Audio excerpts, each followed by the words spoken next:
이제 신미양요에 대해서 한번 알아보도록 할게요. 신미양요 아니라 척화비에 대해서 알아본 적 있었죠. 과연 척화비는 무엇이었냐라고 하면요. 척화비는요, 흥선대원군이 외세, 침략을 적극적으로 막고자 했으며, 외세의 침략, 이런 거에 대해서 외세는 나쁘다, 이거에 대해서 우리가 해서는 안 된다라고 하는 것들을 알리기 위해서 척화비를 세웁니다. 양이 침범, 서양 오래캐가 침범하는데 비전즉화, 싸우지 않음은 화친하자는 것이고, 주화매국, 화친을 주장하는 것은 나라를 팔아먹는 일이라고 했습니다. 이때 당시 주변 국가를 보면은 청이나 일본들은요, 서구의 문명을 받아들이기 시작을 합니다. 따라서 다양한 좋은 점도 물론 있었겠죠. 하지만 조선만은 서양과의 통상을 거부하기 시작을 합니다. 그러면서 우리나라의 근대화는 주변 다른 나라보다 역시 뒤처지게 된 겁니다. 하지만 통상 수교 거부 정책의 의의를 보면요, 조선의 자주성을 보여주는 정책이에요.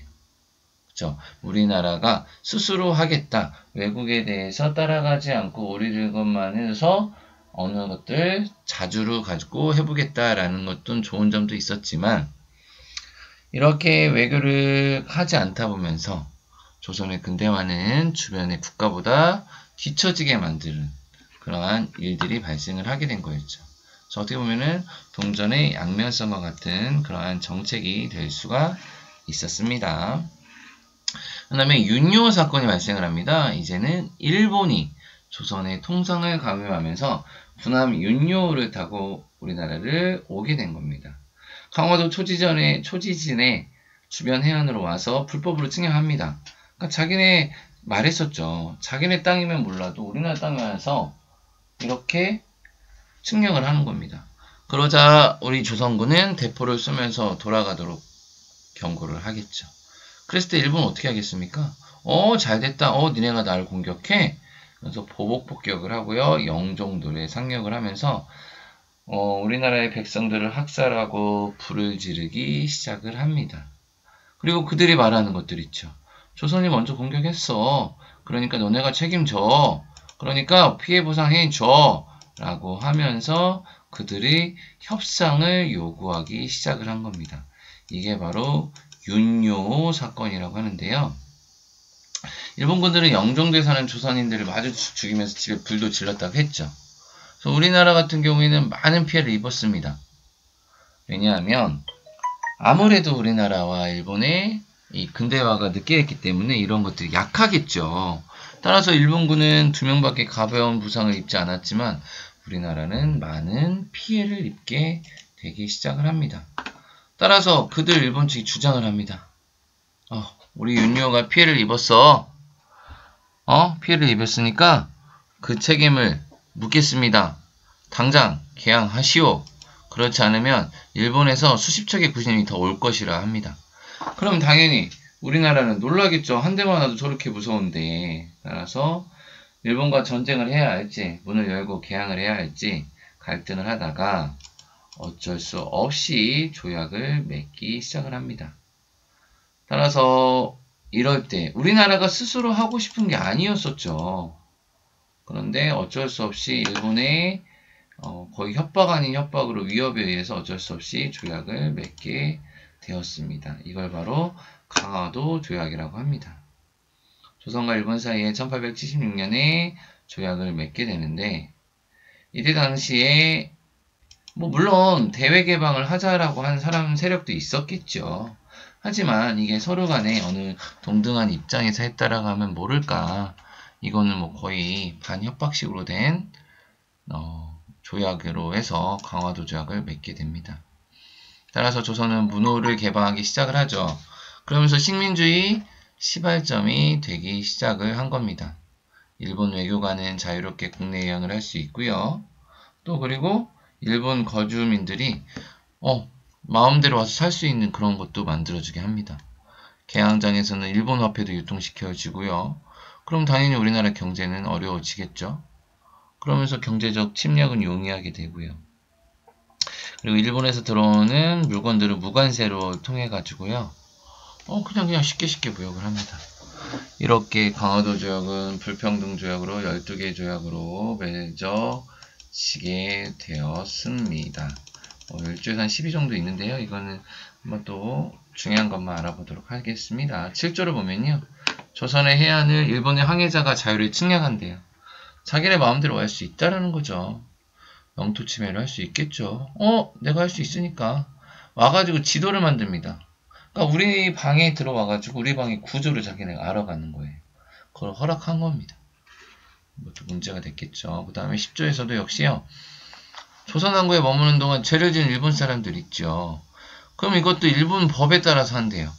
일본이 잘못한 거는 있으면 잘못을 벌할 수 있는 기회를 우리나라가 해야 하는데 일본에서 하면은 당연히 어떠겠어요? 아주 그냥 가벼운 처벌만 주겠죠. 그래서 이러한 것도 와가지고 그러면은 일본인 사람들이 마음대로 하기 시작을 하게 된 거였습니다. 따라서 이러한 강화도 조약은요. 우리가 조선이 외국과 맺은 최초의 근대적 조약이지만 조선에게는 너무나도 불리한 불평등한 조약이 되겠습니다. 일본에 개항되는 동영상을 보도록 하겠습니다. 19세기 말 일본 바다에는 서양 배들이 자주 나타났다. 쇄국 정책을 고수하던 일본 막부는 문을 열지 않았다.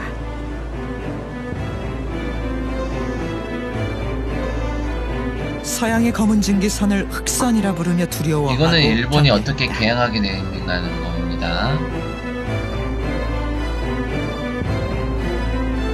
1853년 미국의 페리 제독이 흑선을 타고 일본에 들어왔다.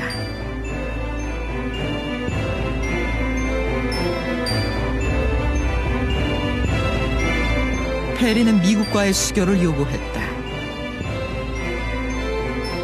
만일 수교를 하지 않으면 전쟁도 불사하겠다고 협박했다.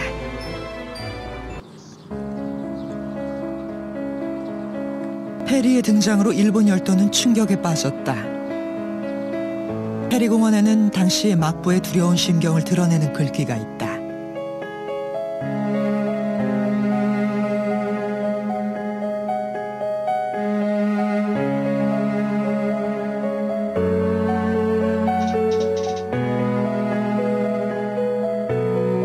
일본 막부는 페리 군대의 위협에 무기력하게 굴복했다.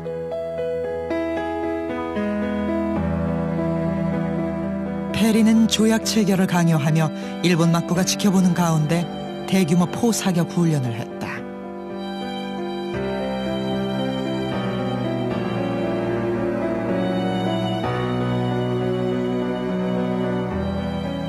결국 일본은 미국과 조약을 체결한다. 미국의 강압에 의한 불평등 조약이었다.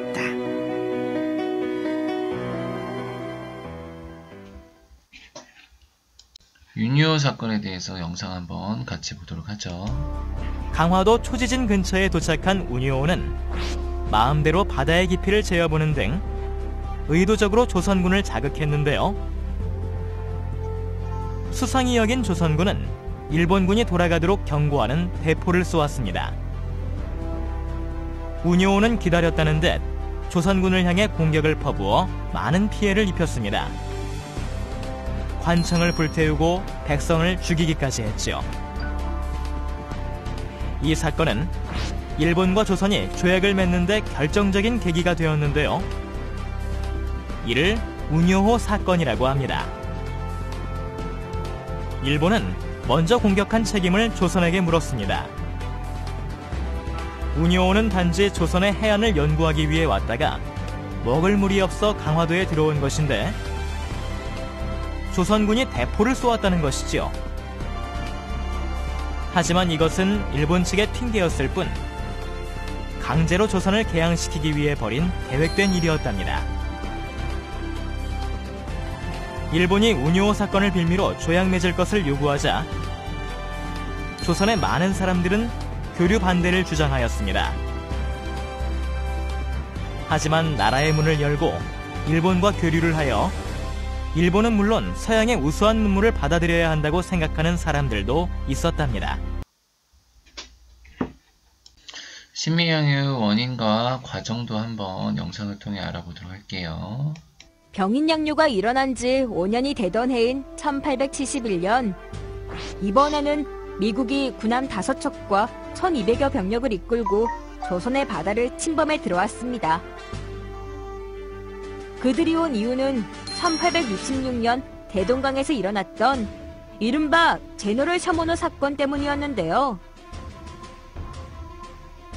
미국 상선인 제너럴 셔모노가 조선의 통상을 요구했지만 조선이 이를 거부하자 조선의 사신을 가두고 포를 쏘며 행패를 부렸습니다. 이에 분노한 평양 백성들은 배를 불태워 침몰시켜버렸죠. 미국은 이 사건의 진상을 파악하고 조선의 책임을 묻기 위해 들어왔다고 했습니다. 하지만 이것은 핑계였을 뿐 유리한 조건으로 조선과 무역을 하려던 게 목적이었습니다. 미국은 군함을 이끌고 강화도로 처음 들어왔는데요. 강화도는 군사적으로 매우 중요한 위치였습니다. 강화도를 점령해야 조선의 수도였던 한양으로 쉽게 들어갈 수 있었기 때문이죠. 미국은 강화도의 초지진을 공격하여 점령한 후 덕진진, 광성진을 차례로 침범하여 나갔습니다.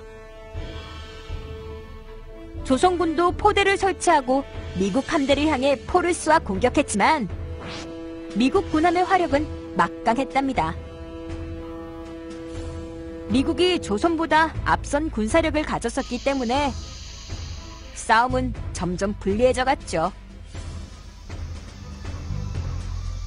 하지만 차례차례 점령해 나가던 미국도 광성진에 이르러서는 주춤해졌는데요. 어재현 장군이 이끄는 조선군이 목숨을 바쳐 맞서 싸웠기 때문입니다. 결국 조선을 침략한 미국도 프랑스와 마찬가지로 뜻을 이루지 못하고 조선군의 완강한 저항에 부딪혀 쫓겨가게 되었답니다. 이 사건을 1871년 신민년에 서양 사람들에 의해 난리가